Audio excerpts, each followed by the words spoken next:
Today we'll be looking at library resources, find commercial information and learn about the market. I'll be talking and looking at some of the resources we have, and because this video will be quite a long one, there will be opportunities to sort of pause and reflect. I will be putting in QR codes which will link to a quick quiz or a quick recap, and that will give you the opportunity to sort of play around and look at some of the resources that I'll be talking about in this video. So my name is Catherine Finch. I'm the faculty librarian for South Wales Business School. I'm maternity cover and I'll be here until March 2022. So we're going to, first of all, when you're looking at information resources, regardless of whether you're looking at your assignment or your dissertation or you just want to sort of find information about company, you need to know what sources of information to use. This is absolutely essential. So, for example, you're more likely to find current financial information about stocks, shares, indices, mergers, acquisitions in newspapers like the Financial Times than you are in academic textbooks. Why I've done this video today is because I believe that searching and finding information from these resources, wherever you use them for, can really help with real life challenges and problem-based learning. It's a transferable lifelong skill for work, business and further study. So if you know how to search effectively, then you can bring that forward to after you graduate. You can learn how to use the resources that your employer might provide for you in terms of finding and retrieving information of value to them, or is it for your own personal research to find out about medicines or research about particular practices that might be more effective, then it will help you in real life, and I'll talk a little bit more about that in the video. So what we are going to cover, we're going to look at academic resources. I'm not going to look at it in too much detail because in my next video I'll be looking specifically at academic resources when you come to write up your dissertation. So we'll be looking at academic resources, market and industry reports, newspapers, government and official sources of information, financial information, company information, and information that you can find freely on the web after graduating. I'm not going to go into too much detail, but hopefully it will give you an idea of how you can use those resources to sort of transfer, to bring up whatever you want to search in your work and your studies. Let's give just a quick disclaimer before we go on. All of our paid for USW resources require login and password, and these resources are licensed. We buy them on the condition that we only use them for educational use, and they must not be directly used for commercial purposes. So you can use them in your studies, but you can't use them to make money. Now, what skills am I going to develop? Well, if you familiarise yourself with library resources and use them in your work, then it will help with planning and structure, effective searching and critical evaluation, and I'll talk a little bit more about that now. Planning. Make sure you understand the question, what's required of you, and you know what to search for. And if you're clear in your head what answers you want to find, then it will help you plan out a search strategy to get the information that you need. So, for example, you can refer it to a sort of travel analogy. So when you go travelling, you plan how to reach your destination. You think about how much money you need, what obstacles might happen, where you're going to stay. Searching for information isn't so glamorous, but you still have an objective. You still have to get to the articles that you want to find. That means thinking ahead about what related issues are associated with what you want to find, i.e. that way you can visualise what you want to look for, what you don't, and you can think about some of the terms, the words that will actually get you the results that you want. So this does require a bit of a good degree of planning and thought, and I would expand on that a little bit more in the next video about library resources for dissertation. So, searching. These A couple of skills involved in this.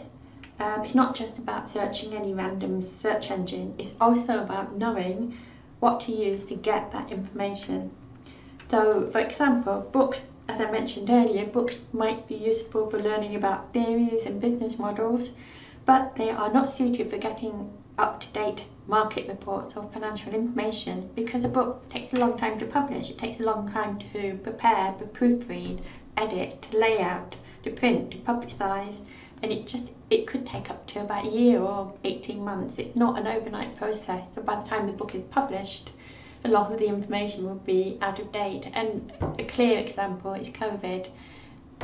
Books published in 2019, maybe at the beginning of 2019, they're not going to take into account COVID. That is just something that's going to be completely bypassed because by the time when it was published, it hadn't happened yet. But you're more likely to get COVID impact information relating to financial data and newspapers, where that information is updated on a regular, daily, even minute-by-minute basis. Another skill that you will develop by using these resources is critical evaluation. It's important to be critical and reflective. This involves a lot of hard work and focus. Searching rarely brings out a magic list of perfect results. You may need to scroll down and click on the record, one of the results, to find out a bit more about them, and if it isn't relevant to your search, just move on to the next. You need to be particularly careful of this when looking on the web and social media, because the web and as you know, the web and social media can be quite emotive, and if it stirs up emotion, that could be another way of getting completely distracted from what you're trying to achieve. So being critically evaluative means not getting sidestepped or distracted by irrelevant information, and learning to recognise when websites provide reliable, accurate and unbiased data. And you can ask yourself the following questions. Is it commercial? Check the domain. Is it co.uk.com? Anyone can buy a domain, and it could be commercial. If it's commercial, then the information on there might be biased in favour of a company's interests. Is it up to date? Is Theresa May still Prime Minister? Obviously on the website, if she is, then you know the website's out of date. Is it unbiased? And is it relevant? Don't get distracted. So how can they be used for real work? Well, these skills can be applied to all fields and professions. It's good practice to be able to search effectively and know where to look to increase your knowledge and current awareness. And this can be applied to market research and strategy development. Now we're going to take a quick look at primary and secondary sources of information. This is important because when you are looking at the market and you're looking at statistics and you're having to draw out those statistics to sort of analyse them, that means you're referring to primary sources of information. If you're looking at newspapers or books, then you're usually looking at secondary sources of information because people have actually gleaned the primary sources of information for you and analysed them on your behalf. So that's secondary sources of information. Academic resources are usually research published in journals, repositories or conference proceedings for others to read and learn from. They can range from large-scale studies with huge amounts of data to small-scale observations and case studies. We're not going to look at too much detail at this, but it is a good source of information for work. So, for example, if I can think off the top of my head, the aftermath of COP26 is likely to bring about a lot of changes in policies, not just in the UK but across the globe, to combat climate change. So a supply chain business, a logistics business, could read and analyse research literature on sustainable and ethical supply chain models to keep tabs on what is being developed and what is likely to work for them. And being able to draw out research through good search techniques, in addition to knowing your market, may help inform how you approach or change your business practices to stay relevant and survive. You can find academic resources and find it by filtering down to peer-reviewed journals under availability. Just click on the library website to get in to find it and then do a search from there. And you can find academic resources from several of our business databases. If you go into Find It, you click on Find Databases, and then to draw out the business databases, because we've got 365 of them, obviously you don't want to go through all of those databases. To draw out the business databases, click on All Subjects drop-down menu and select Business from there. We'll be covering academic resources more in the next video. To prepare for this, go into Find It and find some journal articles in a subject of interest to you. And if you have time, pause at the next slide, scan the QR code and answer a quick quiz. We're going to pause here. This is the first of our questions to you. You don't have to answer it, but if you do, then it will give you an opportunity to sort of explore it for yourself and help you understand it a bit better. Scan the QR code with your phone. It should take you to a form where you can answer a question on looking at academic sources of information and find it in our A to Z databases. Now, what are market reports? Well, a market report reflects the market condition in terms of products or service, and they're written and researched by highly qualified research and market analysis. I have a few resources here at USW. It's really important to know your market, to understand your customers and clients, to understand the economic, social, political environment that a company is operating in. It's so important that whether you're setting up an enterprise, you're managing a company, or you're going for a job interview, knowing your market means that you're able to confidently guide your ideas in a way that will benefit your company and give it direction. So we have a few market research databases in USW, so we'll have a look at these now. So what kind of information can I find in market reports? Well, I can find consumer retail, insight into spending and beliefs, an analysis of current factors affecting market, profits, financial information, major competitors, companies and brands in an industry. Retail is a wealth of information that covers a huge range of services in retail industries. It's a highly valuable database for many businesses in terms of keeping up to date and strategically in line with trends, beliefs and socio-economic factors. You can find Mintel by looking at the databases and selecting from the A to Z drop-down menu under Business. With every login into Mintel, you have to acknowledge the permissions by ticking in the box.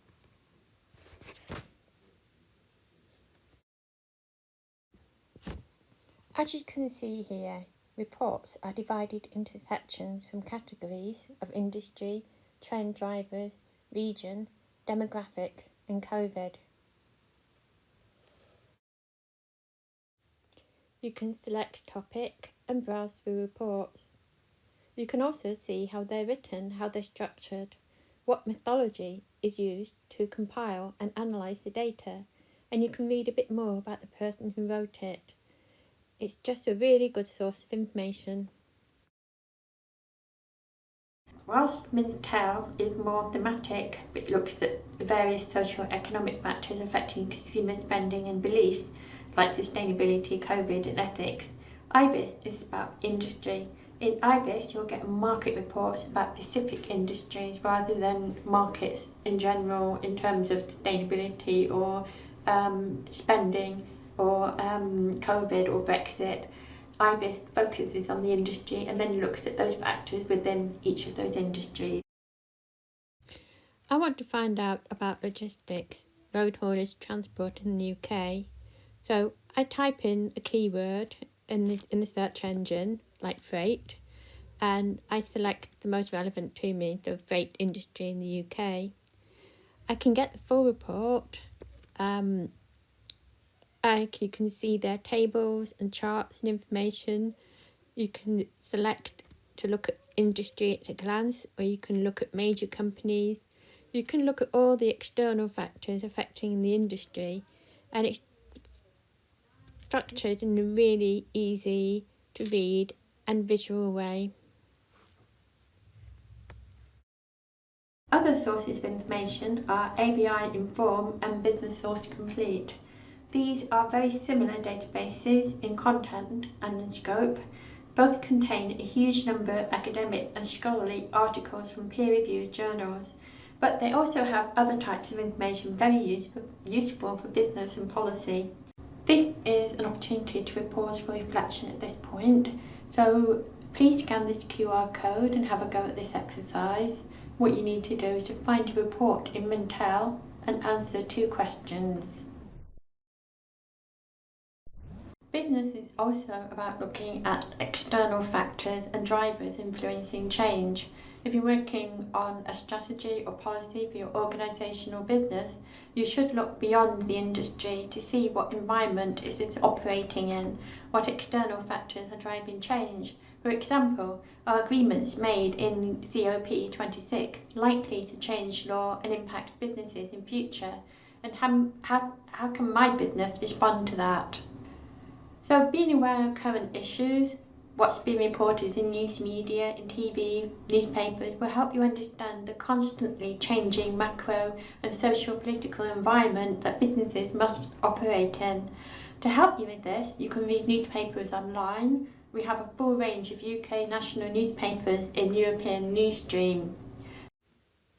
European Newsstream is a place where you can search for articles in lots of newspapers. So you can enter a search term. For example, there's so much on COP26 at the moment. It could be worthwhile having a look at that. You can do a search and then you can narrow your search down by newspapers and subjects and date.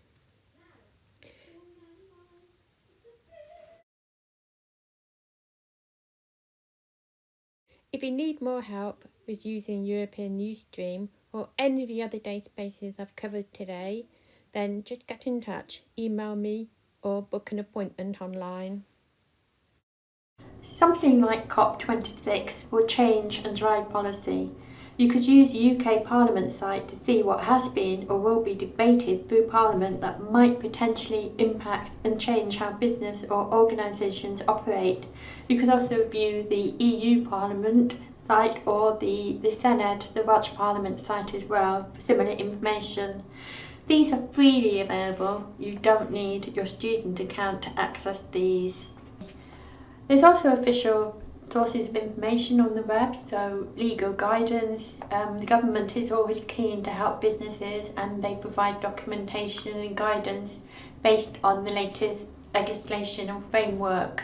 So these are available as official sources of information. They're usually freely available and you can get them from government, councils, it could be European, UK-wide, global, national or local. We have organisational, so it's government, it's not just government, it's also maybe charitable organisations or organisations with a vested interest in business. For example, a couple of organisations could include the Chamber of Commerce and Federation of Small Businesses, and these provide policy, sometimes research done into areas of concern to businesses in the UK. We've also got regulatory bodies, so there's a legislation government site, or if you're looking at trading standards, or if you're looking at anything that might impact a business in terms of how it operates within the legal framework, then there's usually something out there to help people. And again, it's also charitable and professional organisations as well. The one that comes to mind is Cancer Research, which is an organisation that does a lot of research into cancer, and the professional bodies, maybe organisations that are concerned about sustainability and want to provide the information and support that businesses need to comply with the aim of net zero as part of the overall objective to reduce the impact of climate change. Official sources of information are freely available and they're there to help businesses, and it's useful to sort of familiarise yourself with them so that you can understand what's out there to help you. So pause for reflection here, scan this QR code and have a go at this. What I want you to do is to search for the Federation of Small Businesses on the web and have a look at their website, and then answer or reflect upon the following 3 questions. Now we're going to be looking at financial information. I have to admit I know absolutely nothing about financial data. I do not know how to read it, and I wouldn't be able to extract the data gleaned from it to be able to confidently predict what's going to be in the FTSE index tomorrow. And I probably sound like I don't know what I'm talking about. But what I do know is I do know where you can find sources of information for financial data, and that's what I'll be looking at in this part of the video. Financial information and data includes equities pricing, including shares and indices, bond futures, options, currency and exchange rates, commodities, mergers and acquisitions. There's several resources that businesses and bigger universities may use to analyse financial data, but they're very, very expensive and you'll need training to use them. This sort of information resource provides a constant live stream of data, news and information relating to finance. And unfortunately at USW we don't have access to these. But you can keep track of the FTSE 100 index, and you can keep track of financial news and data on a daily basis by reading the Financial Times, reading The Economist and looking at business sections of newspapers. Leading on to that, you can find out about the finance of a company through looking at annual reports. Many major companies publish annual reports on the web. And you can also look at Companies House. The UK public companies, limited companies, are required to register with Companies House and the HMRC, and they need to file annual accounts and make them publicly available. You can get quite a lot of information from this. For example, I'm looking up Wincanton PC, which is a major road haulage company in the UK. I can get quite detailed information about the company directors, their date of birth, their correspondence addresses, and I can get information about filing history, accounts, and other information that I don't really know very much about. You can also get something called a SIC code from Companies House. When companies register with Companies House, they must register their SIC code, describe what it does. You can see there are a few SIC codes describing Winton's nature of business, and this is typical of a large organisation. I'm going to copy and paste this SIC code, and I'll be using it a little bit later on. You can get detailed business information and business source complete, which is shown here. If you click on company profile at the top of the screen and search for the company, I'm going to be looking for Marks and Spencer. I would advise you to search for major companies on BSc. If you look for local, small, medium-sized businesses, the chances are they won't be on these databases. So I'm looking for Marks and Spencer's, and immediately I can draw up a market line report which will give me detailed information about the company. It will give me information about an overview of the company. I can check the date to make sure that it's recent, and in the case of this company report it's from 2021, that's this year. The market report will give me a SWOT analysis, it will give me company services, the key facts, it will give me a list of top competitors with the industry, with the company. So it's a really good, useful source of information. If I want to look at the company information, what registration number it has, what SIC industry code it comes under, then I can check company information on the top of the screen here. I'm going to look for the same company, Marks and Spencer. And you can see here there's quite a few of them. So I'll check the top one.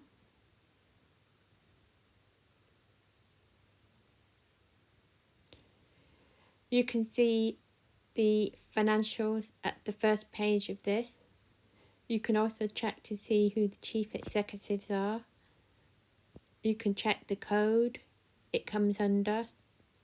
You can get quite a bit of information from there. It's not detailed, but it gives you a sort of overview of the company itself. You can use this to search for an industry report and IBIS, and you can also use it to compare and contrast companies with the same industry code in BAME.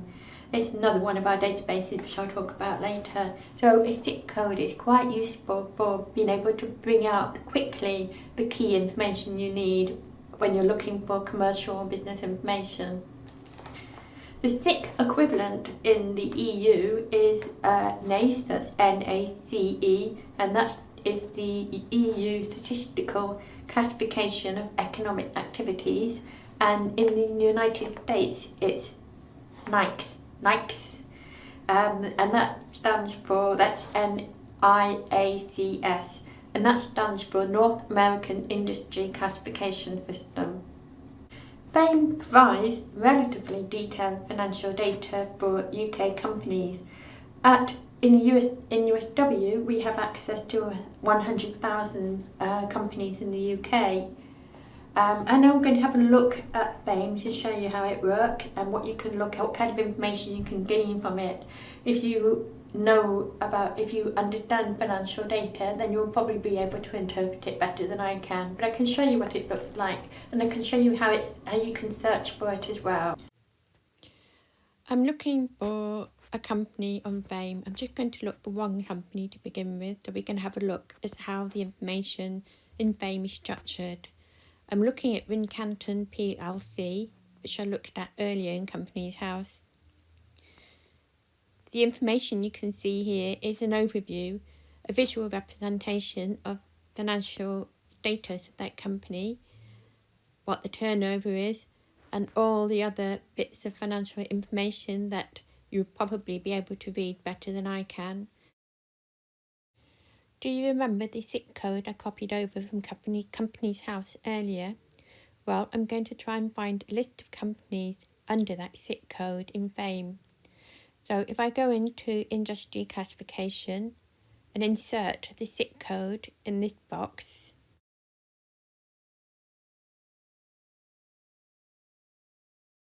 then we'll get the total number of companies with that SIC in BAME. I want to bring up a list of haulage companies with that SIC code that are in Gwent. To do this, I want to delete Wincanton from the list first. But now I'm going to look for location, and I'm going to bring up all of the firms with that SIC code in Gwent. So if I click on location, I'm going to choose county, and I'm going to select Gwent from there. You can choose postcode or postal area or region, it's up to you, but I'm going to choose county for this one, and I live in Gwent, so I'm interested. Now what that does, it brings up all of the companies in Gwent with that SIC code, so you can see here it calculates it, that there are 9 companies with that SIC code in Gwent. And it's interesting because I can view results and I compare the companies against each other to see which ones has more employees, which ones are earning more money. And you can see here from the table.